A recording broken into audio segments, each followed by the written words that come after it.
सब मेहमानों को विदा करने के बाद वंश के शरीर का पोर दुख रहा था। शादी में खूब रौनक थी, पर अब सब मेहमानों के जाने के बाद पूरा घर भय भय कर रहा था। सोचा क्यों ना एक कप चाय पीकर थोड़ी थकान कम कर ली जाए। और फिर वंश ने अपनी मम्मी शालिनी को आवाज़ दी, मम्मी एक कप चाय बना दीजिए। फिर वंश मन ही मन सोचने लगा कि आरवी से भी पूछ लेता हूँ, बेचारी नए घर में पता नहीं कैसा महसूस कर रही होगी। वंश ने धीमे से दरवाज़ा खटखटाया तो आरवी की महीन सी आवाज़ सुनाई दी, कौन है? वंश बोला, आरवी मैं हूँ। अंदर जाकर देखा, आरवी एक हल्के बादामी रंग का सूट पहने खड़ी थी। न होठों पर लिपस्टिक, न आँखों में काजल, न ही कोई और साज श्रृंगार। ऐसा नहीं था कि वंश कोई पुरानी सोच रखता था, पर आरवी के चेहरे पर वह खुशी नहीं थी जो एक नई दुल्हन के चेहरे पर रहती है। वंश ने चिंतित स्वर में कहा, ठीक तो हो आरवी, चाय पियोगी? नहीं, मैं चाय नहीं पीऊँगी। और यह कहते हुए आरवी का स्वर इतना सपाट था कि वंश उल्टे पैर लौट गया।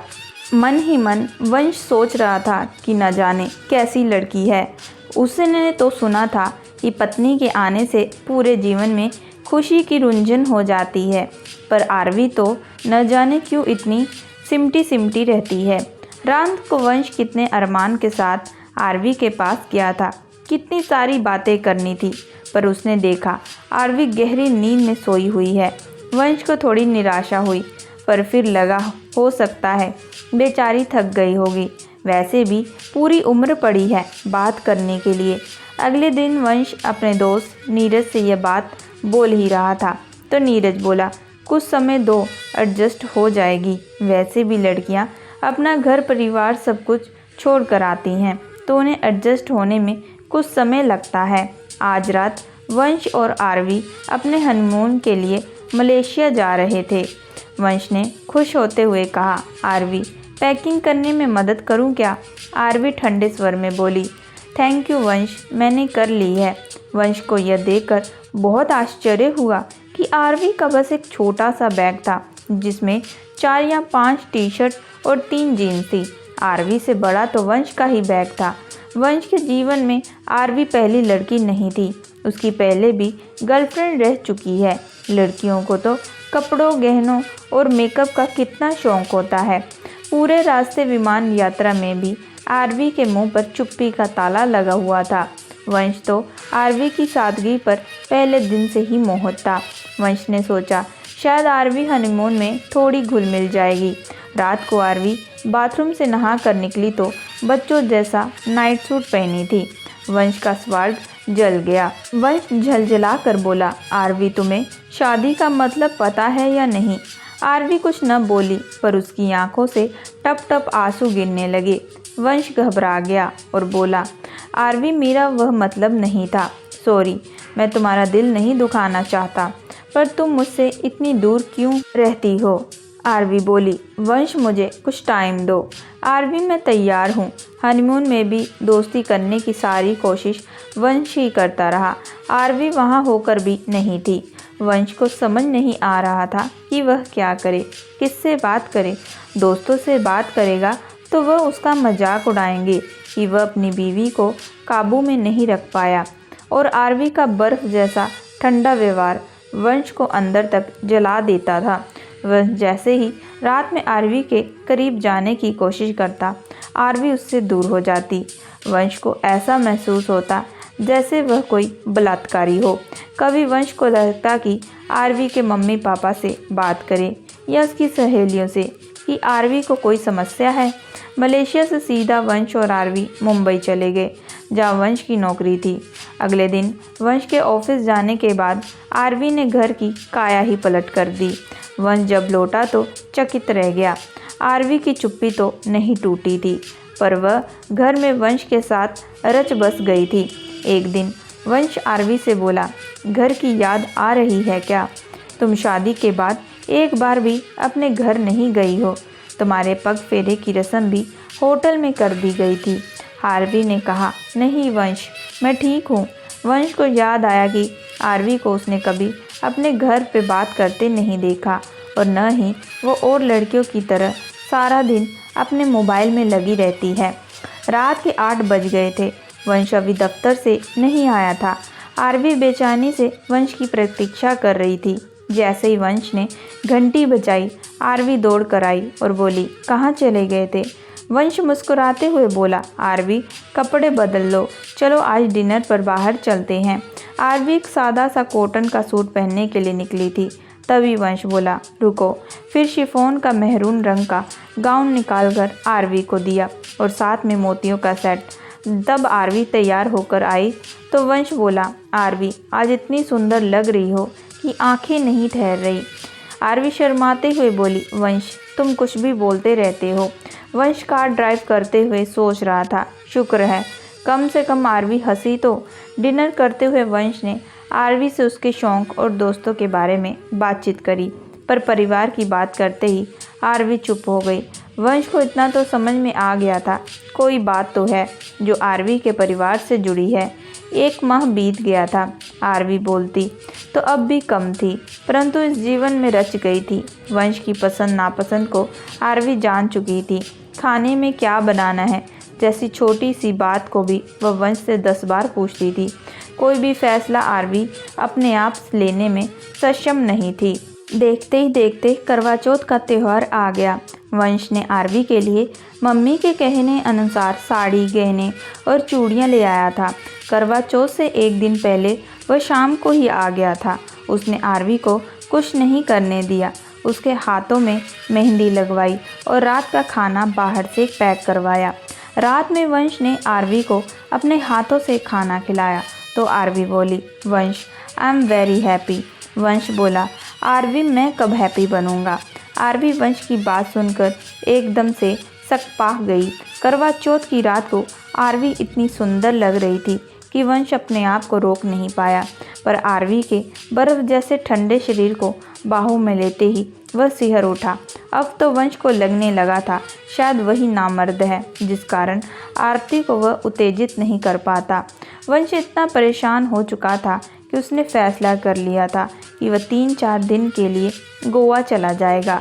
जब उसने आरवी को बताया तो आरवी भी अपना सामान पैक करने लगी। तभी वंश बोला, आरवी मैं जा रहा हूँ, तुम नहीं। तुम तो मेरी छाया से भी दूर भागती हो, तो तुम यहाँ पर ही अपनी कंपनी एंजॉय करो। आरवी को वंश से यह उम्मीद नहीं थी, पर वह क्या करती। गोवा से जब चौथे दिन वंश लौटा तो आरवी वंश से बोली, देखो मैं बुरी ही सही, पर तुम आगे से मुझे छोड़कर मत जाना। पता है मैं तुम्हारे बिना कितना अधूरा महसूस कर रही थी। आरवी तुम एक रोबोट हो, तुम्हारे अंदर कोई संवेदना नहीं है, पर मैं एक इंसान हूँ। मैं तुमसे प्यार करता हूँ, पर मैं अपनी शारीरिक ज़रूरतों का क्या करूँ? क्या तुम किसी और से प्यार करती हो या मैं तुम्हारे लायक नहीं हूँ? आरवी बोली, वंश ऐसा नहीं है, मैं तुम्हारे लायक नहीं हूँ। ये शादी मेरी गलती की सज़ा है, वह गलती जिसे मैं जानबूझकर नहीं बल्कि अनजाने में किया था। अचानक आरवी ने यह कहकर अपनी जीभ काट ली। वंश संकेत में आ गया। क्या यह शादी आरवी के लिए सज़ा है? वंश को एकाएक बहुत गुस्सा आया। तब आरवी बोली, वंश मैं आपको दुख नहीं पहुंचाना चाहती। आरवी मुझे पूरा सच जानना है, मुझे ज़बरदस्ती के रिश्ते से मुक्त कर दो। आरवी बोली, वंश पूरा सच जानकर आप मुझसे नफ़रत करने लगोगे, शायद घर से भी निकाल दोगे। वंश मैं आपको खोना नहीं चाहती, ये घर मुझे अपना लगता है, आप मुझे अपने लगते हो। वंश प्यार से उसके सर पर हाथ फेर कर बोला, आरवी मैं तुमसे एक पति की हैसियत से नहीं बल्कि एक दोस्त के तौर पर बात करना चाह रहा हूँ। जब मैं कॉलेज में अंतिम वर्ष में थी तब मेरी ज़िंदगी में रोशन आ गया। मैं उससे बेहद प्यार करने लगी और वह भी मुझसे बेहद प्यार करता था। वंश रोशन के साथ मैं थोड़ा आगे तक निकल गई थी, जिसे हमारे समाज में गलत मानते हैं। मैं उसके प्यार में बावरी हो गई थी। जब मेरा परिवार लड़का देखने लगा तो मैंने अपने परिवार को रोशन के बारे में बताया, पर मम्मी पापा ने यह कहते हुए मना कर दिया कि वे लोग उस जाति से हैं जो काफ़ी रूढ़िवादी होते हैं और आर्थिक रूप से भी रोशन का परिवार अधिक संपन्न नहीं है। पर मेरे ऊपर तो इश्क का जुनून सवार था।